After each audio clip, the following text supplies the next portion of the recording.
another part of the story when I was in the middle of the genocide. So I leave my family after, during the genocide. So we're hiding in the bushes for almost closer to 3 months in the swamps, in the bushes. We're eating seeds, we're eating plants, we're eating grass. But I felt like when, in that moment where I come from a family where I had everything that a child could have dreamed of, to having everything taken away, that I felt like I had nobody else to rely on except God.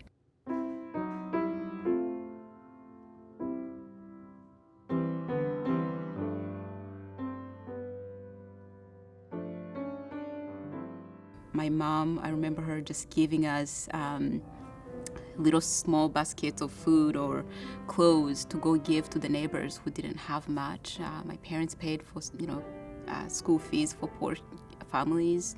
So it was that kind of love that really taught me that even that impacted who I am as a person today, because of watching how they cared for others, the love they have had for the community. They were just selfless type of people, and that's the kind of love that I felt that shaped me as a person again. One of the things that shocked me when Rwandan genocide took place, the Rwandan genocide against Tutsis, was how those same people became the people who actually went after my family, went after the Tutsis.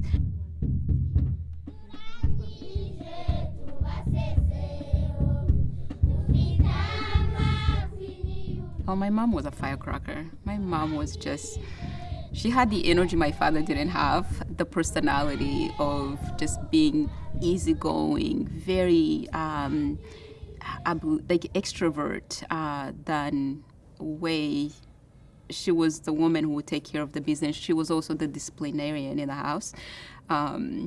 Which again, if I was about to be disciplined, I was like run to my grandpa or run to my dad. But she had such a big heart for the community.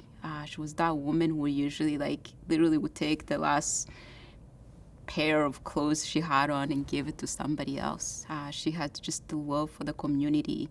But again, just loved, very vibrant, talkative. I feel like my twin sister got her personality. My sister's the one who, and I think I talk about this in the book, where she'll make you laugh in the worst situation possible. And while I was in my head thinking of how to sort out all these struggles we might have as kids after the genocide, she was just making everyone else laugh. And that was my mom. That was just very easygoing, very happy all times almost, yeah. I counted how many times I almost got killed in the genocide, where I walk into this barrier where they have men with machetes, women with machetes, kids with machetes and clubs, with blood stain on those tools. And I'm praying and saying, I had a simple prayer, and my simple prayer was, God, blind them that they might not see me. And as simple as that is, I would say, God, blind them that they might not see me. And you can imagine this. I'm standing in front of these people. They're there. But I knew and I understood that God had a way of really distracting these people who are standing in front of me with these machetes in their hands, who are ready and prepared to kill me. He had a way of making them either go away or just have mercy on me. Not because of they chose to, but because I knew God would actually make this happen. So this happens over 200 times. And I realized a few times when it happened, I said, okay, that simple prayer is working. Blind them that they might not see me. I'll go to the next group. Or one group will say, well, have a seat over there. We'll kill you in 15 minutes. And in 15 minutes, they'll give me 30 more minutes, another 15 minutes. And little by little, the group will either get up and go, or something will distract them. They would just either leave me there, or they tell me to go, that somebody else is going to come and kill me. And so I saw these miracles that were happening right in front of my eyes, and I said, okay, this is my simple prayer. God blind them that they might not see me. So over and over and over and over again, seeing these miracles happening. I remember one point I really felt like God is going to walk me through this. As dark as this place is,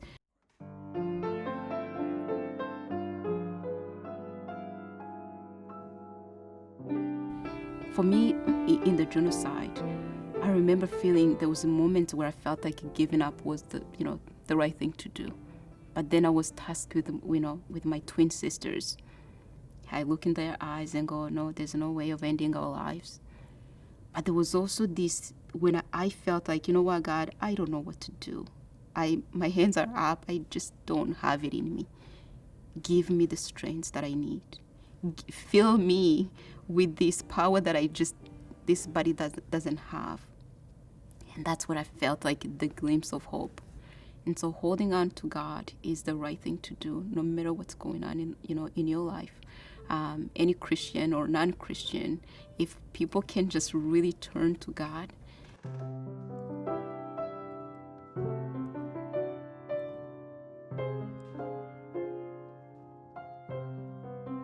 At the end of the genocide, so the family, that there was a man who actually captures me, and this man finally decides that they will not kill me. But I was sexually abused by him, held me basically captive in his own home. And at the end of the genocide, he decided that he would actually flee Rwanda because you have new government coming in. So Rwandan Patriotic Front, which was army that was in exile, that was majority of the Tutsis. So as this army was coming into Rwanda to basically rescue any of the people who have survived, this man who have kept me in his home picks up with me and said I have to go and flee into another country with him. It was right before we crossed into this new country, Republic of Democratic of Congo, where they were actually continue to identify people who looked like me. And the description of the Tutsis was, small bones, narrow nose, long foreheads, all these tall heights and things. And so they identify my features as a Tutsi. They throw me in line with everybody else, and they killed every single person right in front of me, throwing their bodies in this river, men, women, children in front of me. And this woman, there was this woman in the distance. She runs into it, basically weaves herself into this crowd, and she said, "That's my child. This is my daughter." And I'm thinking to myself, at this point, I had already seen my mom. My mom. I'm sounding like I'm going to speak in Rwanda. My mom was dead. I had seen her body, witnessed her dead body, and my 3-week-old, the little boy that I helped to give birth to. So I'm thinking that this woman is going to walk into this place. She's going to look at me, and I'm going to look at her, and she's going to realize that I'm not her daughter, and she's going to walk away. She gets there. My eyes and hers meet, they lock, and she continued to claim that this is my child, this is my daughter. These men are confused. I'm still on the ground. They raise their machetes to kill me, basically, but they still there holding high up because they don't know who this woman is. I don't know who she is, but she still claims me as her child. And they took me, pulled me up, took me on one side, they took this woman on the other side, and they asked her a series of questions. So in Rwanda, we had racial identity cards, like we have our driver's license here in the United States. In Rwanda, you had to carry racial ID card that will have your race, your ethnicity, your children's age, names, location, all those details. Those are the questions they want to see in this woman's ID card, racial identity card.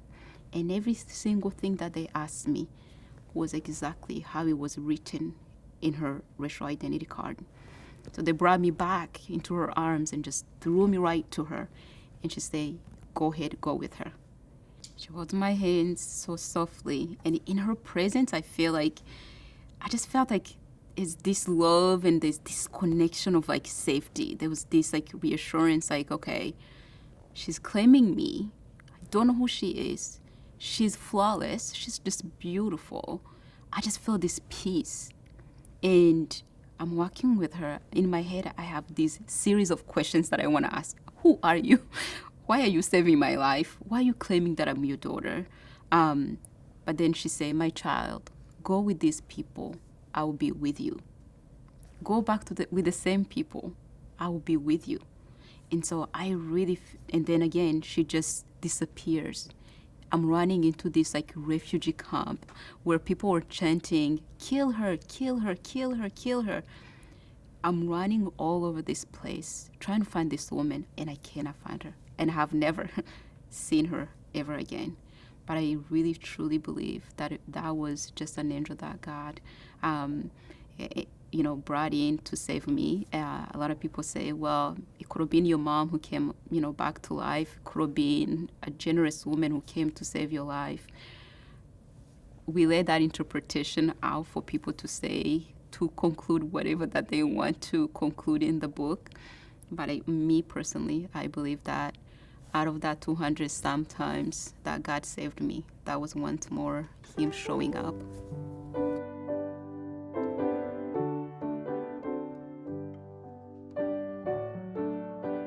Right after the genocide, I was filled with so much hatred, so much bitterness, so much anger in my heart towards the people who participated in the genocide.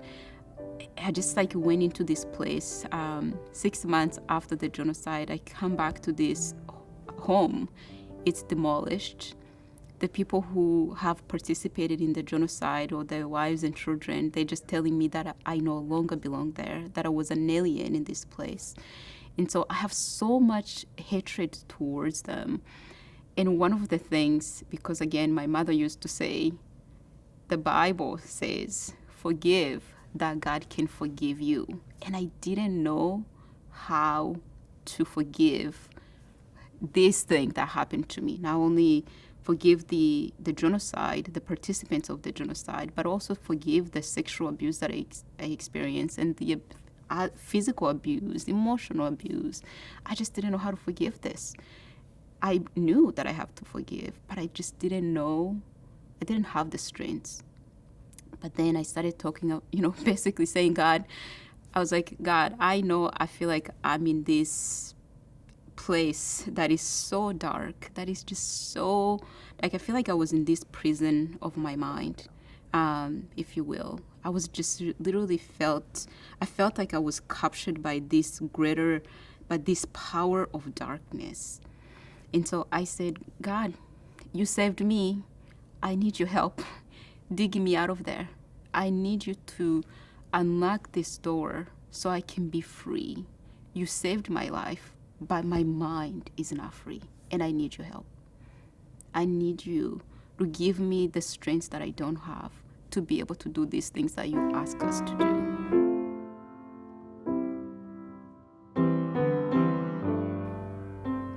And I remember the time God has a sense of humor. If you really get so close to know Him, God said, forgive them. Forgive these people. And I said, God, I don't know how. There's not a single bone in my body that can do this. So fill me up. Give me the strength. Give me the courage that I need to be able to do this. I remember I usually say to audience that when I was able to forgive, to literally say the words, I forgive you for the rape. I forgive you for killing my family. I forgive you for all the nights that I spent awake, rolling in pain. I forgive you for all of these things. I just felt like my spirit was lifted. Like I was just this free person that I had access to the possibility. Although I was orphaned, I felt like I was given, like somehow my potentials, like I can access them, that my dreams, I can access them. Like there was these doors that were locked that somehow God opened because I was able to forgive. And so one of the things I tell people is that forgiveness is hard. And it's C.S. Lewis who said that forgiveness is a lovely thing until we have to forgive. But for me, I knew I didn't have it in me. I had to go to the source. I had to go to God to ask him to give me the power to do so. For me, as a genocide survivor, I feel like there's a sense of gratitude towards like smallest thing.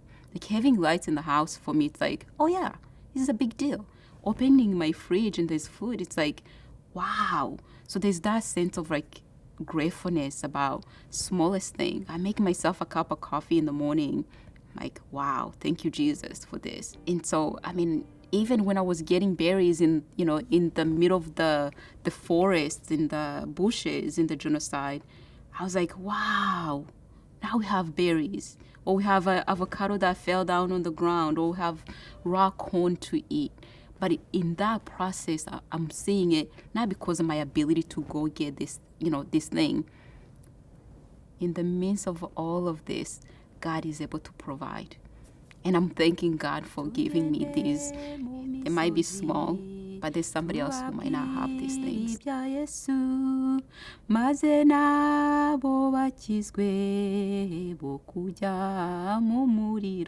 As people in general, Christian or not, when we are going through pain and we don't involve Christ, the pain goes even deeper. I honestly believe that he said, I'll be with you. I am with you in pain and in joy.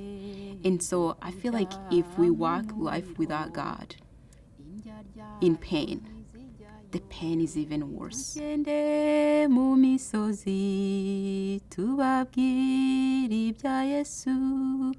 Maze nabo bakizwe bo kujya mu muriro, indya ryayo ntizijyayo, yewe hajyayo abakiranutse.